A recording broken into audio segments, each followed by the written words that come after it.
The situation in Venezuela now represents the biggest non-war-related economic collapse in at least 45 years. It is difficult to imagine a human tragedy of this magnitude outside of civil wars. Economists at the International Monetary Fund point out that similar levels of economic devastation as those currently seen in Venezuela have only occurred in countries affected by armed conflict. Examples include Libya in the last decade or Lebanon in the 1970s.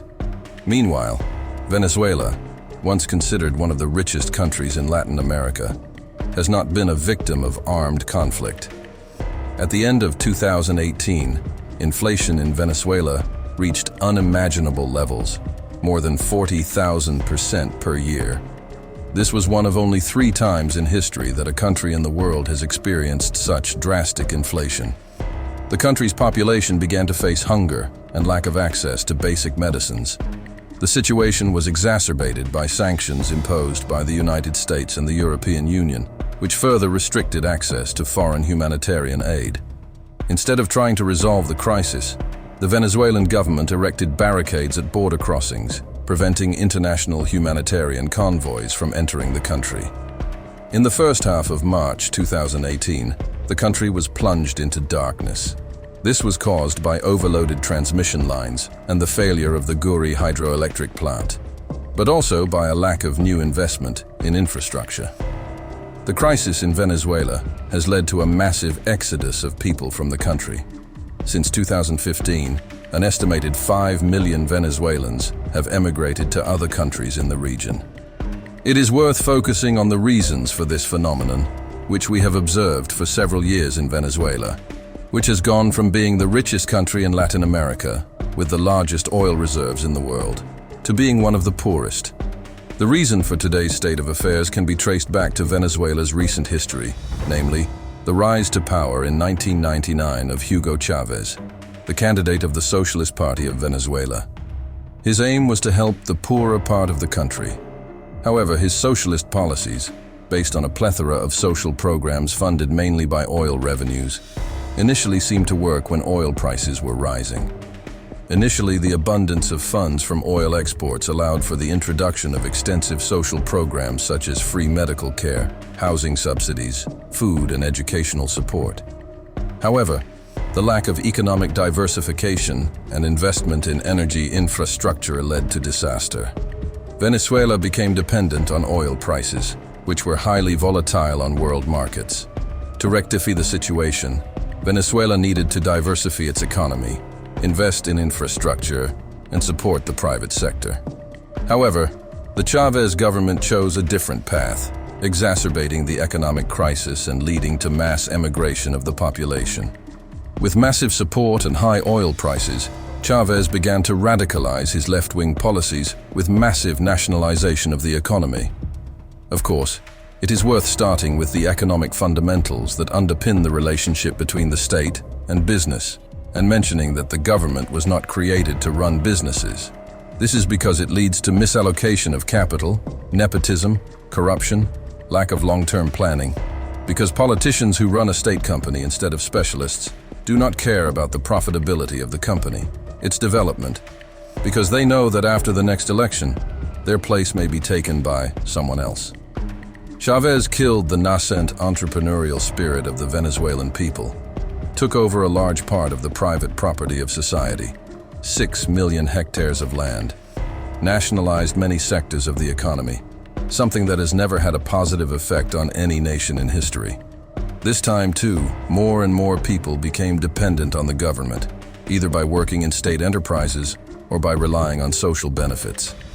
As a result, the number of private entrepreneurs doubled in a short period of time. And it is hard to expect nationalized companies to excel in creativity, the introduction of new technologies, or to contribute to the development of the country. By exporting oil, Venezuela imported many products essential to the life of the population, such as food and medicine, virtually destroying the country's productive capacity and making basic goods in the entire economy dependent on a single factor: the price of oil. What happened to Venezuela's economy before 2009 can be likened to a giant snowball that grew so large that Chavez was forced to declare economic war in 2010. Despite record oil prices, the country's policies were based on massive social spending of up to 50% of GDP, importing basic goods and running up the country's debt, while foreign investors were still willing to buy government bonds. In 2010, however, the situation changed. Oil prices fell by 80%, and so did the country's exports. This was the beginning of a period of extreme poverty in Venezuela, caused by the inability to import goods and other factors. The Chavez government was unable to pay its debts, even though they were not as high in relation to GDP as in countries such as Japan, because it had difficulty finding lenders. So the government's last weapon was to print money to the hilt, which, as could easily be predicted, led to a drastic increase in the already high inflation rate of 30% a year before 2010. After Chavez's death in 2013, he was succeeded by Nicolas Maduro, who had no intention of changing his predecessor's policies and even began to embrace more extreme economic ideas. Venezuela is currently competing with Zimbabwe for the highest inflation ranking. Since 2008, Venezuela's public debt has grown at an alarming rate, jumping from $40 billion in 2008 to more than $120 billion in 2015. The situation worsened after Nicolas Maduro took power in 2014, when oil prices plummeted.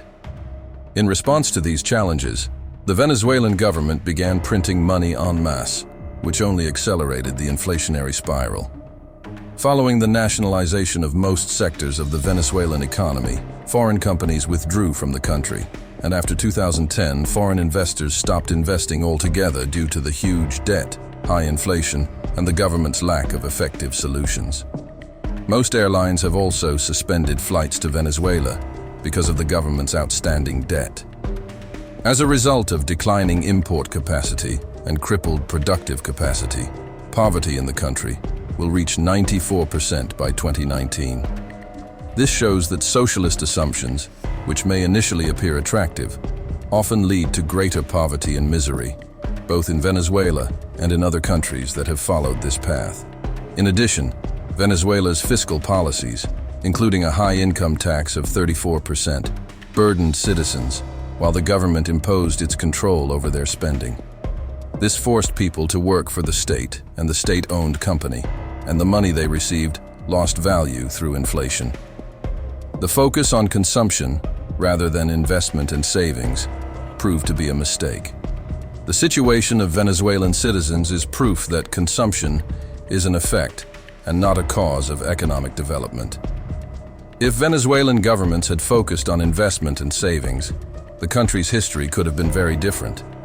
It is also worth noting that the country's unemployment rate has risen significantly to almost 40%, up from 15% when Hugo Chavez was in power. This shows that, even with the apparent care of the socialist government, the Venezuelan economy has not been able to create enough jobs. Today, Venezuela faces many difficulties that exacerbate the country's already dire economic situation. The struggle against hunger, poverty, and inflation, caused by the irresponsible policies of Hugo Chavez, has been going on for more than a decade. The country is also struggling with protests and a political crisis, adding to the challenges of reconstruction. Nicolas Maduro, Venezuela's current leader, downplays these problems and uses the state media, to which he allocates a massive 60% of the cultural budget, to blame the crisis on the United States, foreign investors, and domestic elites. Maduro's government enjoys a comfortable life, which seems to contradict the party's stated goal of equality for citizens.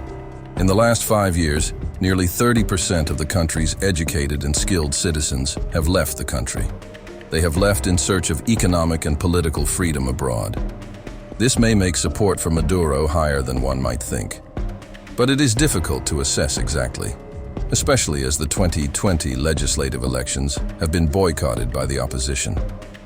Comparing Venezuela's current economic situation with other countries is difficult, as the national figures are hypocritical and the economic situation is catastrophic. For example, 94% of the population lives in poverty, unemployment is as high as 40%, and GDP fell by 40% between 2014 and 2018. The debt is estimated to be 162% of GDP in 2018, and current figures could be even worse. Venezuela also ranks last in the misery index, which is based on inflation and unemployment. This is a country experiencing stagflation, a combination of economic stagnation and inflation, which is extremely rare. If we look at the HDI index, which takes into account the health, education, and income of the population, Venezuela ranks around 120th in the world, with an index of 0.7, which places it among the 30% poorest countries in the world. Also of extreme importance is the ranking of economies by economic freedom, where Venezuela has long been at the bottom, worse even than many sub-Saharan African countries. This is in stark contrast to free market countries such as Switzerland, Singapore, and Australia, which have achieved high levels of prosperity. This suggests that global trends are moving towards the free market and a smaller role for government in the economy, rather than towards socialism. Thank you for watching the video. Leave a comment and subscribe to the channel. See you next video.